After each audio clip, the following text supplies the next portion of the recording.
Senhoras, senhores, muita luz e muita paz em nossos corações. Terapia emocional com o Dr. Bezerra de Menezes, sétimo passo. Hoje falando um pouquinho do nosso contacto, da nossa existência, do nosso ser inserido na civilização. Dr. Bezerra de Menezes vai comentar um pouquinho sobre o chamado mal-estar da civilização e a maneira como precisamos lidar com essa temática. Seja bem-vindo, Dr. Bezerra de Menezes, com a graça de Deus, de nosso Senhor Jesus, seja bem-vindo. Queridos amados, filhos da alma, há muito tem se estudado na humanidade as duas grandes forças no profundo do psiquismo humano, Eros, ou a chamada força do amor, e Thanatos, ou a chamada força da destruição. Nesse mistério, se o homem tem no seu psiquismo uma dualidade, se ele há em si, em germe latente, uma predisposição a amar, a respeitar, a concluir situações, relacionamentos com a ética do bem proceder e à luz do sentimento profundo, não podemos fechar os olhos também para entender que na nossa civilização, desde as antiguidades, com as suas guerras, conflitos e movimentos catárticos, até mesmo os dias atuais, na era moderna, nós visualizaremos que, muito embora o homem tecnológico que tenha conseguido devastar o universo, alcançar o satélite lunar, criar satélites artificiais tecnológicos que, através de inteligência computadorizada, circulam em torno da órbita da Terra, ainda assim, o campo emocional, o campo emotivo e as predisposições morais da gleba humana ainda muito se assemelha ao movimento cultural que existia na Idade Média, muito embora a cultura, os grandes espíritos do amor e da arte semeavam na terra as belezas e as poesias universais, os grandes pensamentos filosóficos. Uma grande turba, uma grande massa ainda vertia pelos pensamentos inebriados dos vícios e do apego às sensações. Então, diante o chamado mal-estar da civilização, estudado pelo insigne Sigmund Freud e outros estudiosos da psique e outros filósofos contemporâneos, vamos entender que esse mal-estar é inerente ainda ao que o Monsenhor Allan Kardec, o insigne pedagogo e Politeleon de Desart Rivail, foi analisar cuidadosamente como as duas grandes chagas da humanidade, o orgulho e egoísmo. Toda vez que tu te deparas com o orgulho e o egoísmo atuando na psique humana, cuidadosamente você observa que o orgulhoso e o egoísta muitas vezes estão com os olhos fechados às verdades metapsíquicas e às belezas transcendentais, ou seja, o materialismo está inoculado em seu sistema psíquico, em sua psique. Como bem atestou o nobre psiquiatra Carl Gustav Jung, não é possível medir a psique pela óptica humana. Sendo assim, quaisquer religião, qualquer sistema filosófico, sociológico ou condutor do pensamento das massas, se for reducionista apenas numa visão unilateral, ficará um grande vazio em torno.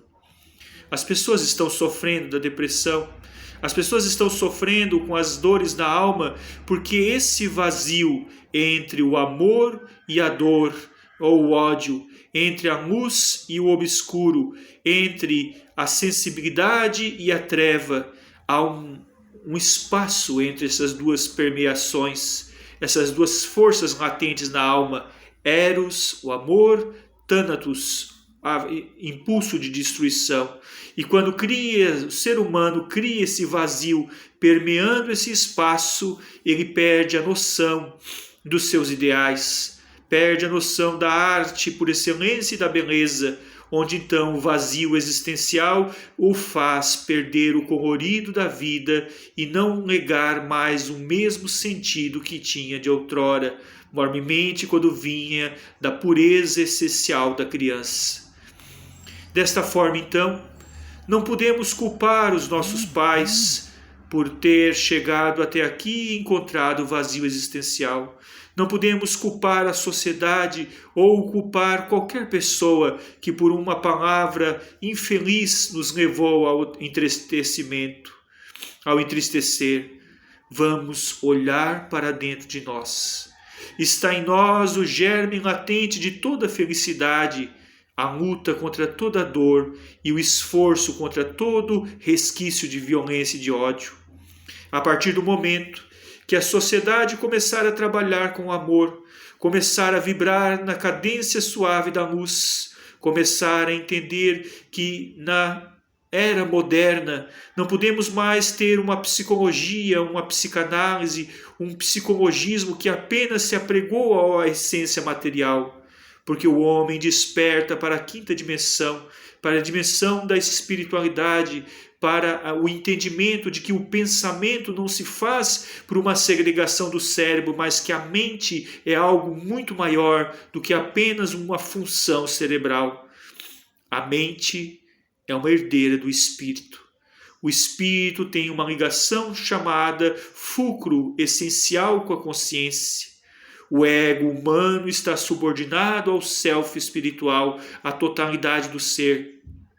Muito embora o ego seja tão vulnerável com as dificuldades, com as dores, com as limitações, gerando em si um estado depressivo e melancólico, esse estado depressivo e melancólico precisa primeiramente dos tratamentos da psiquiatria, da psicologia, muitas vezes precisa sim do cuidado farmacológico para conter algumas distonias ou algumas deficiências nos neuropeptídeos cerebrais e nos neurotransmissores, como a captação da chamada serotonina e da dopamina. Mas também é preciso chegar à causa. É preciso chegar até o espírito. É onde nós aconselhamos a todo aquele que sofre de depressão. Se está perdendo o sentido da sua vida, entregue algo da sua vida ao bem. Se dedique a ajudar a quem precisa. Dedica-se ao amor ao próximo. Ilumina-te a tua consciência para fazer um farol de luz a quem está em deficiência de amor. Certa feita, um nobre psiquiatra foi visitar, numa visita de um acamado de uma senhora de posses. Essa senhora tinha perdido o sentido da vida e dizia que a sua vida já não tinha mais nenhum valor.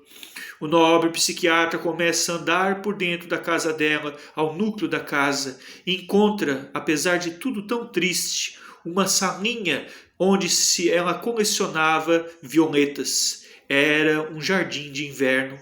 E naquele instante ele se admirou e perguntou a ela: que belíssimo jardim de inverno é esse? O que a senhora faz com essas flores de violeta? Ela disse: eu cuido.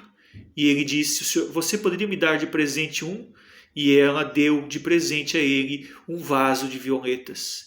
E ele notou que quando ela presenteou ele com um vaso de violetas, ela se tornou um pouquinho menos melancólica no olhar. Então ele teve uma ideia. Acionou os parentes e familiares daquela senhora, pedindo que todos enviassem a elas o máximo possível de convites a casamento, convites a aniversários, festas de 15 anos, celebrações religiosas, celebrações amigas, fraternas. E aquela senhora então foi aconselhada pelo psiquiatra, se não pudesse ir nas celebrações, enviaria um vaso de violeta. O que aconteceu? Os vasos de violeta dela foram acabando e ela foi comprando, jardinando e com isso ela se despertou por uma tarefa e um sentido da vida. Eis um labor terapia do servo humilde Bezerra de Menezes.